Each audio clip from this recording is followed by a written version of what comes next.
Hello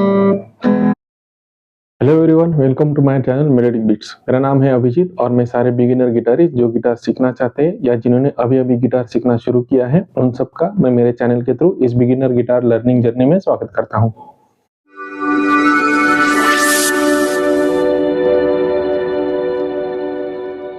तो आज तक हमने मेजर और माइनर दोनों स्केल्स गिटार के इस फ्रेटबोर्ड पर सीख लिए हैं, बट ये स्केल्स मेजर क्यों होते हैं और माइनर क्यों होते हैं ये मैंने आप लोगों को पिछले एक लेसन में ऑलरेडी बताया था।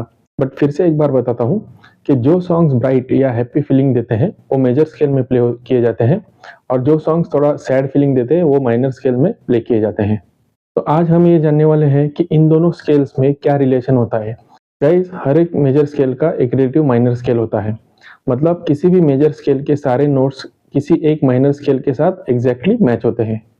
फॉर एग्जाम्पल, अगर हम सी मेजर स्केल प्ले करते हैं तो सी मेजर स्केल में जो नोट्स प्ले होते हैं वही सेम नोट्स उस स्केल के रिलेटिव यानी ए माइनर स्केल में होते हैं, बट नोट्स का सीक्वेंस थोड़ा चेंज हो जाता है।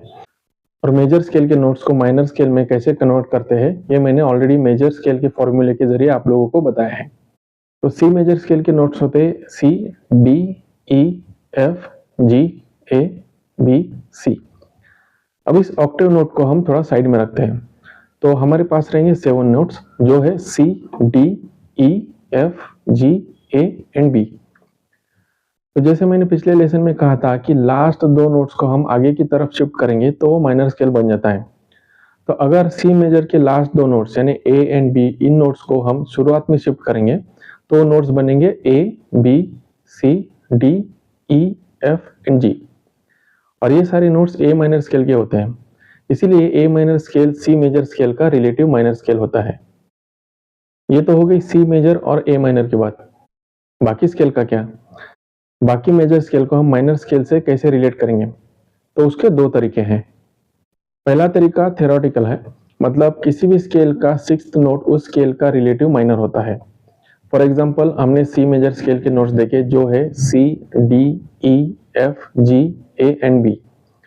तो इस स्केल का 6th नोट जो है ए, वो सी मेजर स्केल का रिलेटिव माइनर नोट है। अब कोई भी दूसरा एग्जांपल ले सकते हैं, जैसे कि डी मेजर। तो डी मेजर स्केल के नोट्स हैं D, E, F sharp, G, A, B and C sharp. तो इस स्केल का 6th नोट है B, means B minor scale D major scale का रिलेटिव माइनर स्केल है। तो इसी तरह से आप कोई भी मेजर स्केल ले सकते हैं और उस स्केल के नोट्स के जरिए उस स्केल का relative minor scale find out कर सकते हैं। अब थ्योरेटिकली आप लोग ये समझ गए होंगे कि रिलेटिव स्केल क्या होता है और उसे कैसे आइडेंटिफाई करते हैं। तो अब देखते हैं रिलेटिव माइनर स्केल फाइंड करने का दूसरा तरीका, जो हम प्रैक्टिकली देखेंगे गिटार के इस फ्रेटबोर्ड के ऊपर। तो किसी भी मेजर स्केल का रिलेटिव माइनर स्केल फाइंड करने के लिए हमें क्या करना है, किसी भी नोट के 3rd फ्रेट पीछे का नोट फाइंड करना है। फॉर एग्जाम्पल, अगर हम ए नोट ले लेते हैं एज ए मेजर स्केल, तो इस नोट के 3 फ्रेट पीछे मतलब G sharp, G and F sharp. अगर इसे आप थ्योरेटिकली भी देखें तो ए मेजर स्केल के नोट से A, B, C sharp, D, E, F sharp and G sharp, और इस स्केल का 6th नोट है एफ शार्प। इसी तरह से आप कोई भी नोट ले, जैसे हम बी नोट ले लेते हैं, तो इसके 3 फ्रेट पीछे जी शार्प नोट होता है। यह है बी, एक फ्रेट पीछे ए शार्प, फिर एक और फ्रेट पीछे ए, एंड देन 3rd फ्रेट का नोट है जी शार्प। अगर इसे भी आप थ्योरेटिकली देखेंगे तो बी मेजर स्केल में जी शार्प ये 6th नोट होता है। अब ये तो हो गया मेजर स्केल का रिलेटिव माइनर फाइंड करने का तरीका, लेकिन अगर माइनर स्केल का रिलेटिव मेजर फाइंड करना हो तो माइनर स्केल का 3rd नोट उस स्केल का रिलेटिव मेजर होता है।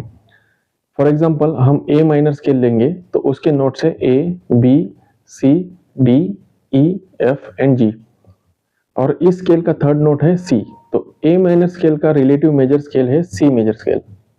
अगर आप इसे गिटार पर फाइंड करना चाहते हैं तो जैसे रिलेटिव माइनर फाइंड करने के लिए हमने 3 फ्रेट पीछे का नोट फाइंड किया था, वैसे ही किसी भी नोट का रिलेटिव मेजर फाइंड करने के लिए 3 फ्रेट आगे की नोट फाइंड करना होता है।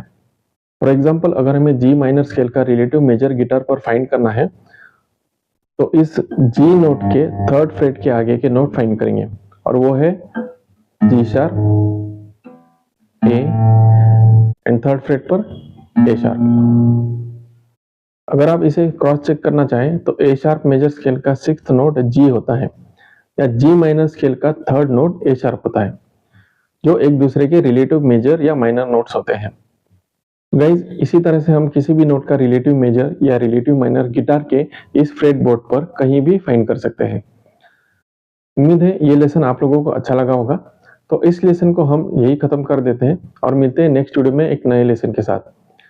लेकिन जाने से पहले अगर आप मेरे अगले वीडियोस देखना चाहते हैं और उन वीडियोस के जरिए गिटार सीखना चाहते हैं तो इस वीडियो को लाइक और चैनल को सब्सक्राइब जरूर करें और साथ में नोटिफिकेशन यानी बेल आइकन पर भी क्लिक जरूर करें ताकि मेरे वीडियोस के जरिए आप लोग जल्दी से जल्दी गिटार बजाना सीख जाए।